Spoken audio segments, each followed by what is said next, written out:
Salve, salve galera, sejam muito bem-vindos ao meu canal de React, onde eu acabo reagindo aos vídeos que eu assisto aqui no meu tempo livre. E hoje nós vamos reagir aqui ao vídeo do canal Peleja, onde ele fala sobre o fim do monopólio das transmissões de jogos de futebol da Globo. Vai ser um vídeo muito interessante, então já curte aí o vídeo, já se inscreve no seu canal, no canal aqui, que é de graça e ajuda bastante a gente. Vamos embora pro vídeo. Autoriza o árbitro, ao vivo aqui na Casa TV. No jeito Paramount Plus. Aqui no Prime Video, bola em jogo, o campo do SBT. Na tela do Desimpedidos. Ligado nos canais ESPN, Disney Plus. O SBT traz pra você a Copa Sul-Americana. Você que se liga na Globo. Caraca, eu não fazia ideia que era essa quantidade toda de opção que tinha. Eu imaginava que tinha bem mais opções atualmente por conta das propagandas que eu acabo recebendo por aqui, mas eu não imaginava que era essa quantidade toda.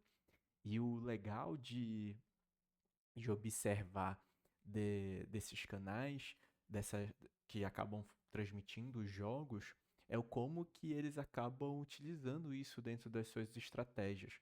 Vou pegar aqui dois de segmentos diferentes, assim. Por exemplo, a Record, ela acaba utilizando ali o futebol para poder dar uma incrementada na audiência dela e até mesmo botar ali no horário que a Globo acaba tendo um programa que tem muita audiência. Se não me engano, eles acabam colocando ali no mesmo tempo no mesmo horário que o Caldeirão, do que o Domingão com o Hulk. Então eles acabam meio que dividindo essa audiência ali do futebol, do Domingão com o Hulk, com o futebol ali na Record. E essa audiência, normalmente, ela acaba continuando para os outros programas que vêm ali pela frente. E isso acaba sendo super positivo. Uma outra também que é super interessante de analisar a estratégia que eles usam é a própria Amazon Prime, que acabou utilizando ali as transmissões ao vivo, principalmente do futebol aqui no Brasil, para poder aumentar a sua base de assinantes. Tanto é que a Amazon Prime, ela acaba sendo ali o streaming de vídeo, o Prime Video, acaba sendo ali o streaming que mais cresceu o número de assinantes aqui no Brasil, muito por conta dessa questão aí das transmissões de jogos do Campeonato Brasileiro. Arena Palmeiras. Ufa, achei que não ia acabar mais. Você com certeza já teve que explicar para os seus pais ou avós como eles poderiam encontrar o jogo do dia. Isso quando você mesmo não ficou confuso com a quantidade de canais e plataformas diferentes. Em 2025, pela primeira Isso é muito real. Quantas e quantas vezes quero assistir um jogo de algum time específico e aí eu tenho que ficar procurando onde que vai passar. vez em 3 décadas, outra emissora comprou os direitos de transmissão do Brasileiro para a TV aberta. E os torcedores também vão poder assistir alguns jogos no YouTube e no Prime Video, reforçando o movimento de transformação na forma de consumir futebol. O mercado das transmissões está em expansão, com muita gente nova interessada na grana e na visibilidade que ele gera. Mas afinal, as novas possibilidades estão deixando o futebol mais acessível e democratizado? Ou nunca foi tão difícil e confuso assistir um jogo? As opiniões estão divididas e as respostas ainda são muito incertas.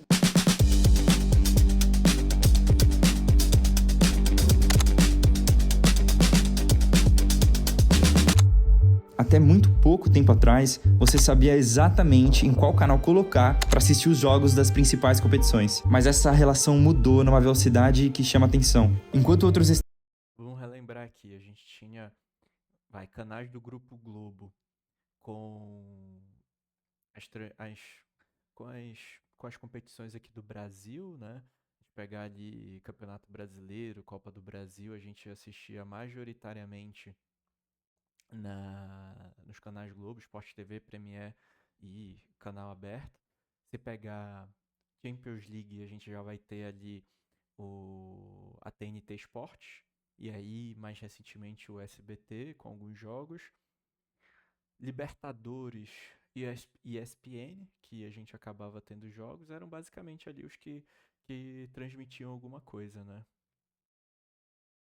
estaduais quase caem no esquecimento, só no Campeonato Paulista de 2025, entre TV aberta, fechada, YouTube e plataformas de streaming, foram 8 opções diferentes, revelando uma corrida pelos direitos de transmissão dos campeonatos com mais audiência, algo que tende a se repetir nos próximos anos. Essas transmissões pulverizadas, que é um termo que está sendo usado atualmente para definir a variedade de plataformas e formatos em que os jogos são transmitidos, fazem parte de uma dinâmica que está rolando no mundo todo, mas que no Brasil tem umas características específicas que se ligam às contradições da nossa realidade e, é claro, à Rede Globo de televisão.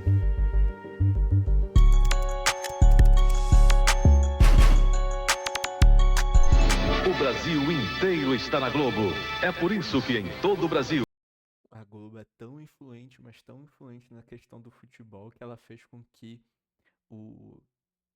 boa parte do território nacional ali, principalmente ali as regiões norte e nordeste, virassem flamenguistas ali majoritariamente. de cada 10 televisores ligados, 7 estão na Globo. Rede Globo, Brasil e você, tudo a ver.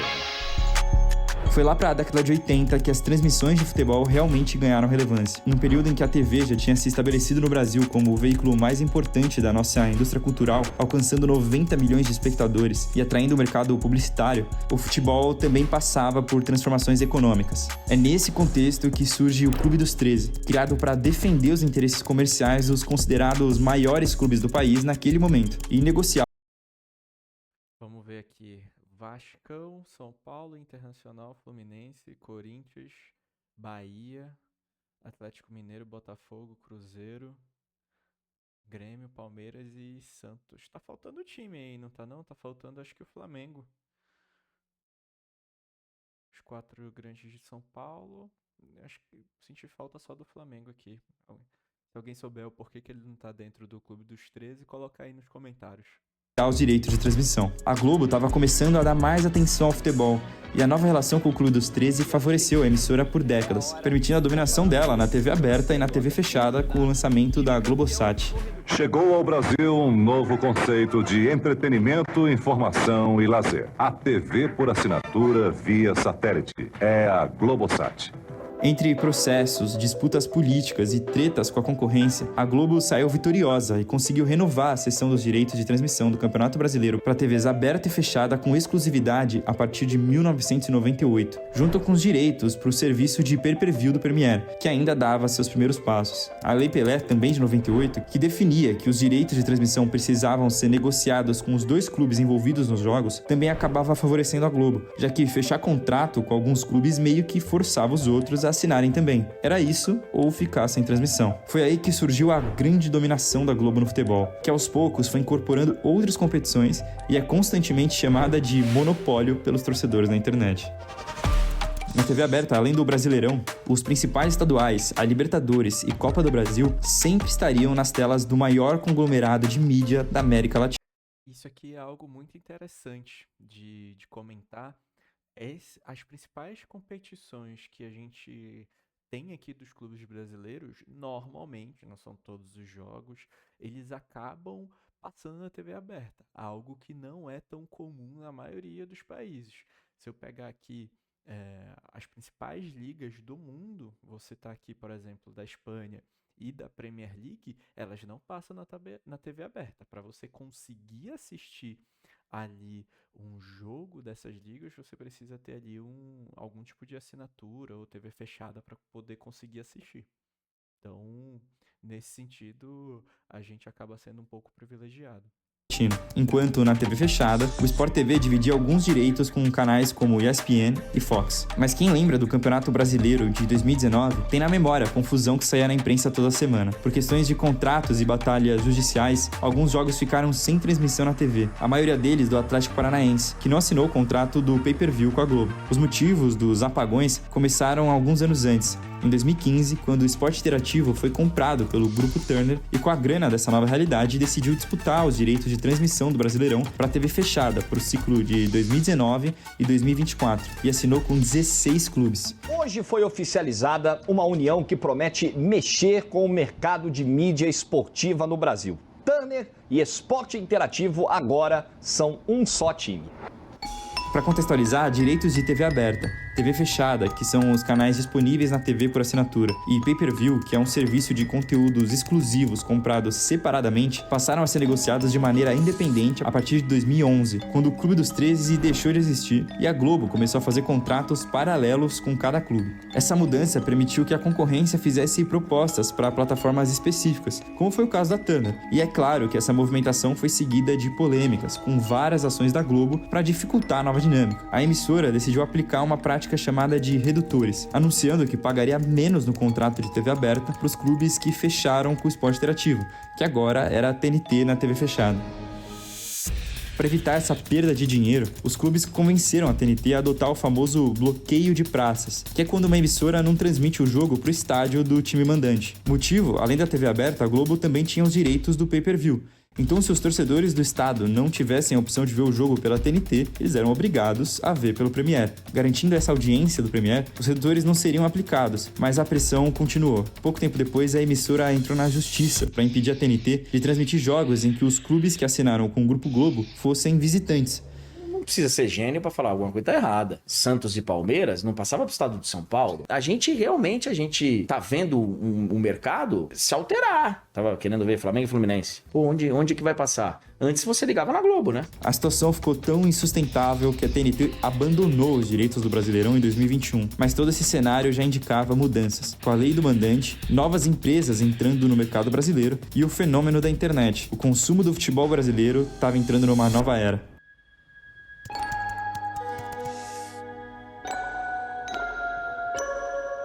A cada ano que passa, a TV por assinatura perde relevância. Isso. Sem falar que essa questão aí da TV por assinatura, a Globo tem pedido ajuda. Isso é algo muito, muito importante. Essa questão aqui da TV por assinatura, que a Globo ela tem pedido ajuda para os clubes de futebol que eles combatam também a pirataria.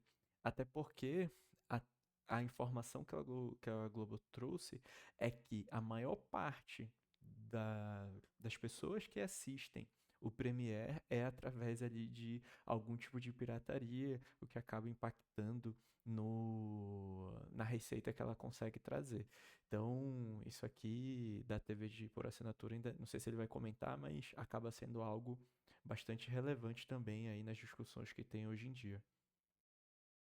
Isso é uma realidade. Na verdade, a TV paga nunca foi muito acessível no Brasil, e no seu auge absoluto, alcançou cerca de 20 milhões de assinantes. Os pacotes do Premiere, que eram separados, eram vinculados a uma assinatura de TV até 2018, quando a plataforma completamente online e independente foi lançada. Quando o próprio Premiere surgiu, em 1997, um pacote com 74 jogos custava R$200. Nossa, cara, 200 conto em 97 é dinheiro pra caramba. Na época, um valor equivalente a mais de 100 ingressos para ver jogo no estádio. Aliás, por causa disso, muita gente cresceu vendo jogo em bares, não só porque era divertido, mas porque às vezes era a única forma de ter acesso. De qualquer jeito, a exclusividade e a variedade de conteúdos ainda atraíam assinantes para a TV, mesmo que fosse com a famosa prática de dividir pontos de sinal. Aquela história de uma pessoa pagar a TV por assinatura e várias pessoas usarem ao mesmo tempo. Mas tudo mudou com a era do streaming. Oi, eu queria falar com você sobre o Netflix. É um novo e incrível serviço que permite assistir a filmes e séries ilimitados instantaneamente. Você pode assistir a Netflix... Pô, nunca tinha visto esse comercial da Netflix, hein? No seu computador ou na sua TV através do seu videogame ou outros aparelhos com conexão à internet. Uau, isso foi rápido. E o melhor, Netflix custa só R$15 por mês. Pensa que antes você tinha que comprar uma caixa de bombons, mas na verdade só queria comer 2 ou 3 chocolates que você realmente gostava, que geralmente eram esportes e alguns canais de entretenimento. Mas mesmo assim, tinha que pagar pelo resto dos bombons, aqueles outros 100 canais que você nunca ia assistir. O preço da caixa era definido a partir dos itens mais desejados, então as transmissões de futebol, por exemplo, sempre tiveram um peso maior. Com a popularização das plataformas de streaming, agora você podia comprar o seu chocolate preferido separadamente, na hora que quisesse, para comer do jeito que quisesse. O catálogo com muita coisa, no começo barato e sem propaganda.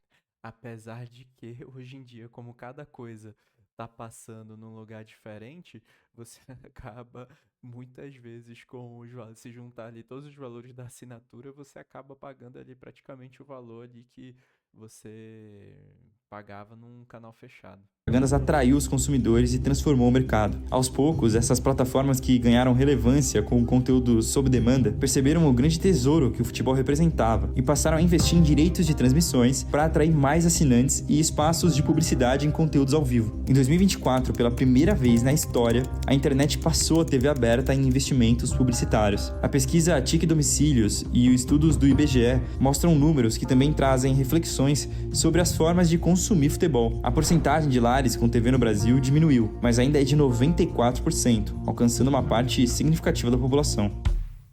Ao mesmo tempo, a TV se tornou o segundo dispositivo que os brasileiros mais usam para acessar a internet, justamente por causa das plataformas de streaming, que já estão presentes em mais de 40% das famílias e têm uma estimativa de 85 milhões de assinantes até 2028. Hoje em dia, o YouTube já acaba sendo mais assistido na TV do que qualquer outra coisa. Em 2021, a Lei do Mandante entrou em vigor, definindo que a partir daquele momento, os clubes mandantes poderiam negociar os direitos de transmissão das suas partidas de forma independente. Os clubes brasileiros estão livres de um monopólio que durou décadas. Agora vão poder negociar os direitos de transmissão de partidas realizadas em casa com qualquer emissora ou serviço de streaming. É a lei do mandante que democratiza o futebol brasileiro. Essa lei meio que enfraqueceu o poder que a Globo tinha de forçar acordo com os clubes e abriu um espaço para os novos interessados. No mesmo ano, os clubes se organizaram para criar uma liga do futebol brasileiro e voltar a negociar os direitos em conjunto para ganhar mais grana. Essa é a situação que a gente está hoje, cara. Diversas empresas, plataformas, empresas que são norte-americanas no geral e que estão vindo em peso aqui comprando as transmissões e inclusive agora se envolvendo em outros ramos do futebol também, como a SAFs, né, um caso que tem a ver com essas gigantes também dos Estados Unidos, e nas ligas que tentaram organizar o futebol brasileiro acabaram ficando só com a organização dos direitos de transmissão. E nós, como torcedores, na verdade, estamos cada vez mais vendidos nesse processo, sem ter como brigar para efetivamente fazer o nosso direito à informação, né, à comunicação se valer. A ideia de criar uma só entidade não deu certo pelas tretas entre os clubes que acabaram formando grupos diferentes, a Libra e a Liga Forte União, ambos apoiados por grandes empresas interessadas nesse... Bom, vamos ver aqui, ó, a Libra aparentemente são... Os lucros eu ia falar que a nova realidade... que eram os clubes do Clube do 13, mas aparentemente não é não, que tem uma divisão aqui. Podia gerar. Esses dois blocos negociaram os direitos do Brasileirão de forma separada, e no final, os dois acabaram assinando contratos com a Globo. Mas enquanto a Libra fechou um contrato único e exclusivo, um novo conjunto de fatores permitiu que a Liga Forte também assinasse com a Cazé TV, com o Prime Video e com a Record, quebrando aquele monopólio da TV aberta. Estamos sempre aqui. Nos anos anteriores, a Globo já tinha aberto mão de alguns campeonatos, como o Carioca e a Libertadores, incentivando a expansão do mercado. As outras competições são cada vez mais disputadas por plataformas diferentes, e como mostra esse gráfico do Observatório das Transmissões de Futebol, a participação de atores internacionais só cresce. Uma dúvida que ficou aqui é, beleza, tem novas empresas que estão disputando esses direitos de transmissão, mas isso se refletiu de fato em um aumento de valores para ser recebido ali dos clubes? Isso não ficou claro para mim até aqui o momento. Tudo indica que sim, mas seria legal de ter essa informação.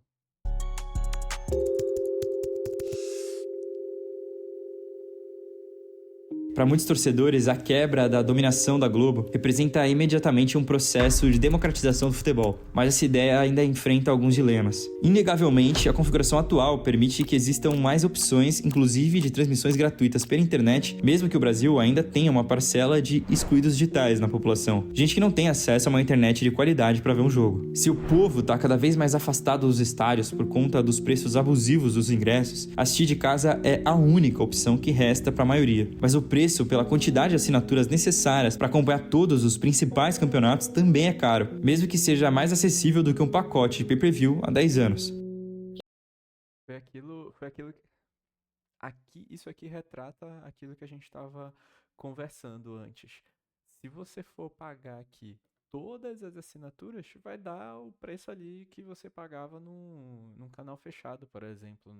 Então, acaba não, o que era para ser acessível inicialmente, hoje em dia não está mais tão acessível assim, pelos valores que têm sido cobrados. Também é caro, mesmo que seja mais acessível do que um pacote de pay-per-view há 10 anos. Quem é que tem condição de fazer isso hoje, né? Outra questão é a própria técnica que vai mudando e também as pessoas mais velhas, no geral, as pessoas que não dominam muito bem, né, ficam também à mercê disso tudo. Hoje em dia a pessoa tem que saber primeiro quem é que vai transmitir, para depois ela entender como é que faz para ela acessar essa plataforma, quanto é que paga. Então eu diria que as coisas estão piorando, infelizmente. Nesse cenário de deixar as grandes empresas competirem, a gente só tende a perder. Então acho que o primeiro lado que eu escolheria é o lado da regulamentação, que não é censura, né, vale dizer, mas é a gente abrir o jogo, abrir as cartas, né, em defesa, sobretudo, do direito à cultura. Para compensar os investimentos massivos feitos para conseguir direitos de transmissão, as plataformas também aumentaram os seus preços. Algumas proibiram o compartilhamento de senhas e passaram a oferecer pacotes mais populares com a condição de passar anúncios. Ao mesmo tempo, a pirataria continua sendo uma alternativa tanto por questão financeira quanto para a confusão que é não saber onde cada jogo vai ser transmitido. E o mercado clandestino se fortalece nesse cenário. O torcedor mesmo é o último a ter voz nessa história. O futebol passou do domínio das emissoras nacionais para o domínio de empresas internacionais. E com a quantidade de grana que está envolvida nisso tudo, a principal preocupação está longe de ser a facilidade e acessibilidade para se consumir futebol.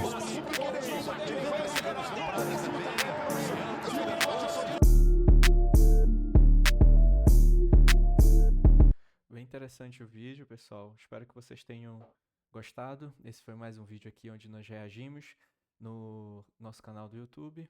Tamo junto, se inscreve no canal e já curte esse vídeo se você gostou dele. Valeu, pessoal!